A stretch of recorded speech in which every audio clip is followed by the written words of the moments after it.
start something with a lot of motivation and you're excited to do a new project, you're excited to start a new business, excited to start a new YouTube channel. But your motivation fade away as you went on repeating the process, as you went on to achieve consistency. जो process है वो इतना ज़्यादा boring लगता है जिसकी वजह से तुम लोग क्विट कर देते हो किसी भी काम को, और फिर क्विट करने की वजह से तुम उस काम को अचीव नहीं कर पाते हो, तुम उस गोल को अचीव नहीं कर पाते हो, क्योंकि सबसे बोरिंग पार्टी तुम्हें सबसे ज़्यादा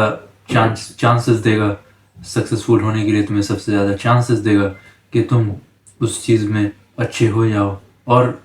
हु नोज़, ये हो सकता है कि अगले ही दिन अगर तुम करते उस चीज़ को कंसिस्टेंसी से तो तुम्हें सक्सेस मिल जाती, या हो सकता है कि एक हफ्ते बाद तुम्हें कंसिस्टेंसी मिलने वाली थी, लेकिन क्योंकि तुम पहले रुक गए तो तुम्हें सक्सेस नहीं मिली, तुम उस काम को अचीव नहीं कर पाए, तुम उस गोल को अचीव नहीं कर पाए। क्योंकि हमें हमेशा अपने आप को लेकर एक्सपेक्टेशन रहती है कि हम किसी भी काम को बहुत ही जल्दी कर पाएंगे, हम किसी भी काम को बहुत ही आराम से कर पाएंगे, हम हमेशा अपने आप को स्पेशल समझते हैं। बट द थिंग इज़ कि अगर हम लोग को एक्सपेक्टेशन ही ना रखे कि इतने महीने में मैं इस चीज़ को अचीव कर लूँगा या इतने टाइम में मैं किसी चीज़ को अचीव कर लूँगा, अगर हम ये एक्सपेक्टेशन ही ना रखें, हम ये एक्सपेक्ट करें कि हमें तो सक्सेस मिलने में बहुत ही देर हुई, हम जितना ज़्यादा सोच सकते हैं, जितना लॉन्ग टर्म में सोच सकते हैं कि हमें बहुत ही ज़्यादा देर होगा, वो सही है। क्योंकि अगर तुम ये सोचोगे कि सक्सेस तुम्हें जल्दी मिलने वाली थी तो तुम एक टाइम पर फेड अप हो जाओगे कि मुझे सक्सेस नहीं मिल रहा, और फिर तुम उस चीज़ को क्विट कर दोगे।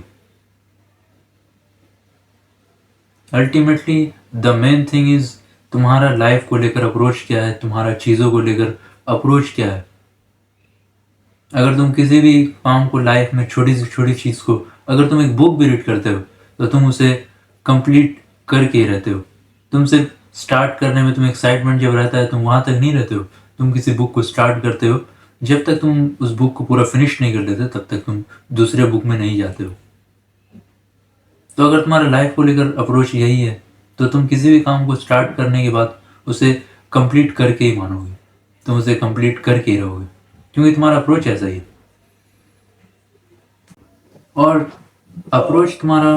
अच्छा, अगर तुम्हारा अप्रोच इस तरीके का है तभी तुम किसी काम को अचीव कर पाओगे, किसी चीज़ को कंप्लीट कर पाओगे। And the third thing is how discipline your life is, how discipline you settle, how disciplined you set things, how you do things with discipline, how consistent you are। भले ही तुम्हें काम करने का दिल ना करता हो, या भले ही तुम बीमार हो, भले ही कुछ भी प्रॉब्लम है, लेकिन फिर भी क्योंकि तुम अपने ड्रीम को लेकर सीरियस हो, अपने लाइफ को लेकर सीरियस हो, तो तुम फिर भी उस काम को करते हो कंसिस्टेंसी के साथ, क्योंकि तुम ये सोचते हो कि अगर मैं आज रुक गया तो मेरा स्ट्रेक खराब हो जाएगा, कंसिस्टेंसी मैं अचीव नहीं कर पाऊंगा, और हो सकता है कि मैं सक्सेसफुल ना हो पाऊँ। अगर तुम किसी भी चीज़ को कंसिस्टेंसी के साथ, डिसिप्लिन के साथ, डेली रिपीटेशन के साथ, बिना कुछ चीज़ सोचे तुम अगर कर सकते हो, then it's the best thing you can do. So this was my video for today. Bye.